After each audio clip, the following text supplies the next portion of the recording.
High court తీర్పుపై ఉత్కంఠ. BC రిజర్వేషన్ల జీవోపై రాజకీయ వర్గాల్లో టెన్షన్. తీర్పు అనుకూలంగా వస్తుందని నమ్ముతున్న ప్రభుత్వం. గత తీర్పులు, ఇతర రాష్ట్రాల రిజర్వేషన్లు ప్రస్తావించేందుకు ఏర్పాట్లు. వెయిట్ అండ్ సీ ధోరణిలో ప్రతిపక్షాలు. ఇప్పటికే స్థానిక ఎన్నికలకు షెడ్యూల్ ఇచ్చిన ఎలక్షన్ కమిషన్ డైలమాలో ఆశావహులు. ఇప్పుడు ఒక రకమైన సందిగ్ధత అంటారా, దాన్ని ఏమంటారు, ఉత్కంఠ, ఏం చేయాలనో అర్థం కానటువంటి ఒక సిచ్యువేషన్లో పోటీ చేయాలనుకున్న క్యాండిడేట్స్ కానీ పార్టీలు కానీ అట్లనే ఉన్నాయి. సో చూద్దాం ఏమైద్దో అన్న ధోరణిలో ఇటు బీజేపీ కానీ బీఆర్ఎస్ కానీ మిగతా వాళ్ళు ఉన్నారు. అందరూ అదే చూస్తున్నారు. October 8 judgement day. ఏం జరగబోతున్నది అక్టోబర్ 8వ తేదీన? ఇక్కడ రెండు ఉన్నాయి, మొన్న కూడా ఎక్స్ప్లెయిన్ చేయడం జరిగింది.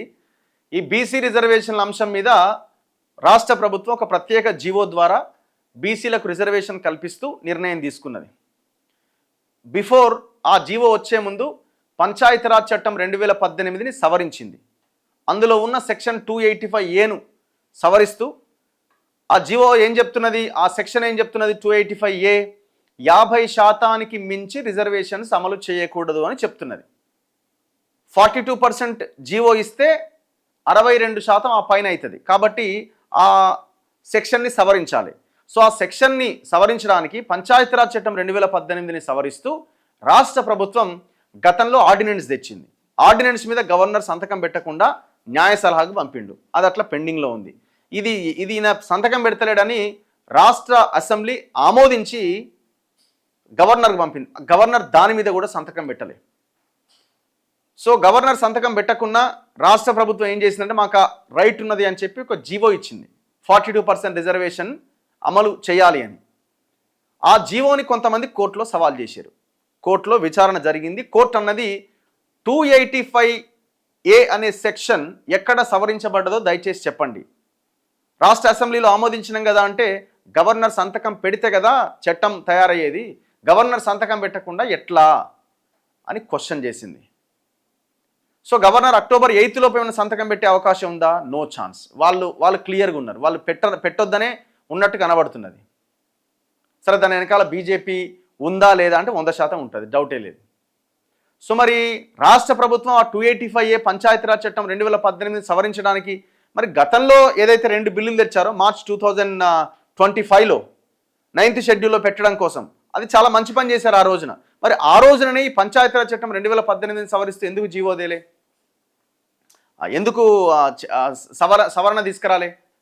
ఒక క్వశ్చన్ కాంగ్రెస్ కూడా ఎదుర్కొంటున్నది. వాళ్ళు కూడా కొంత డిలే చేసినారు.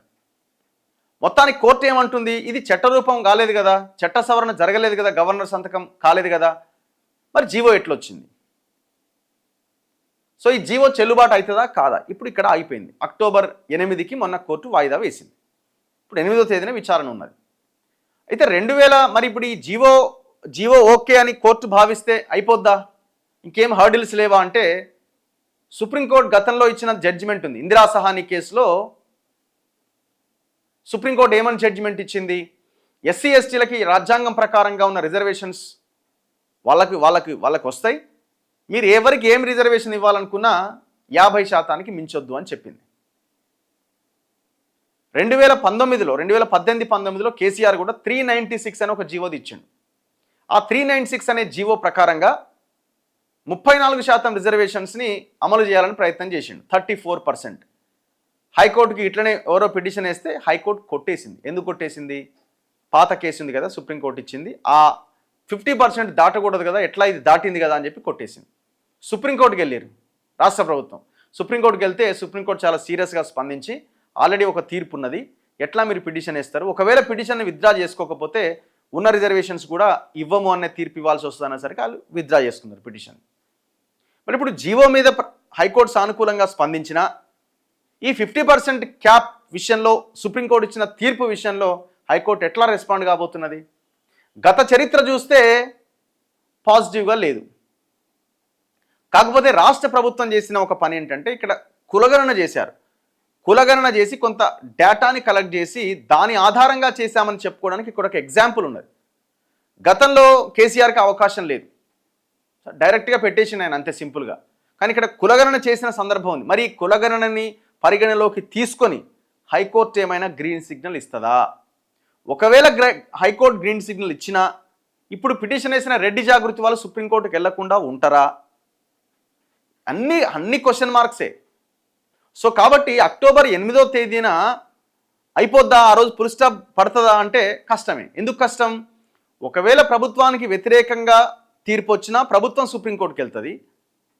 ప్రభుత్వానికి వ్యతిరేకంగా అనుకూలంగా తీర్పు వచ్చి ఎవరైతే పిటిషన్ వేసిన రెడ్డి జాగృతి వాళ్ళకి వ్యతిరేకంగా తీర్పు వచ్చిన వాళ్ళు సుప్రీంకోర్టుకి వెళ్తారు. మళ్ళీ అక్కడ పెండింగే ఉంటుంది. మరి అక్టోబర్ 9న నోటిఫికేషన్ ఇస్తామని మొన్న ఎలక్షన్ కమిషన్ షెడ్యూల్లో చెప్పింది. మరి 9వ తేదీన నోటిఫికేషన్ సాధ్యమా? ఇవన్నీ మనం ఏం జరుగుతుంది మరి నువ్వు చెప్పు అంటే అది ఎవడు ఏం చెప్పడానికి అవకాశం లేదు అక్కడ. సో ఇది నేను అనుకోవడం, నాకు అనిపిస్తున్నది ఏదో కొంత నెగిటివ్ కొడుతున్నది. ఇంకా ఇది సమయం గడిచే కొద్దీ సమయం పడుతుందని కనబడుతున్నది.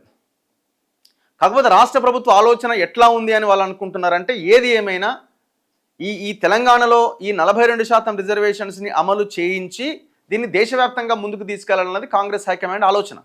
సరే, ఇక్కడున్న కాంగ్రెస్ నాయకులకి వీళ్ళకి కొంత అంత ఇంట్రెస్ట్ లేదు, కానీ వాళ్ళకి ఆ ఇంట్రెస్ట్ ఉన్నది. మరి ఇప్పుడు ఇది కాకుండా ఎట్లా చేయాలా? గతంలో తమిళనాడులో అంటే ఇట్లనే చట్టం కావడానికి వాళ్ళు ఏదేమైనా అఫీషియల్గాని రిజర్వేషన్ సాధించడానికి ఎలక్షన్స్ పోస్ట్పోన్ చేసుకుంటూ వెళ్ళారట. సో ఆ అమలుని దాన్నే ఇదిగా తీసుకొని ఇప్పుడు రాష్ట్ర ప్రభుత్వం కూడా అఫీషియల్గా ఈ రిజర్వేషన్స్ వచ్చేంత వరకు ఎలక్షన్స్ పెట్టకూడదు అని ఒక నిర్ణయానికి వచ్చినట్టుగా తెలుస్తున్నది. మరి చూడాలి. అందుకే హైకోర్టు తీర్పు పైన ఉత్కంఠ. ఇలా 2వ తారీఖు ఇంకొక 5 రోజులు ఉంది, మధ్యలో 8వ తారీఖు ఏందన్నది చూడాలి. సో ఇది మొత్తం వ్యవహారం. అందుకే ఇవాళ దసరా రోజు కూడా ఇప్పుడు మామూలుగానైతే ఏ హార్డిల్ లేకుండా ఏ అడ్డంకి లేకుండా ఉంటే ఇలా దసరా ధూమ్ధామ్ అవుతుండే. ఎందుకంటే ఖర్చు పెట్టే ఈ సర్పంచ్ అభ్యర్థులు వీళ్ళంతా వేరే రకంగా ఉంటుంది కదా. చూడాలి మరి ఏం జరుగుద్ది అన్నది.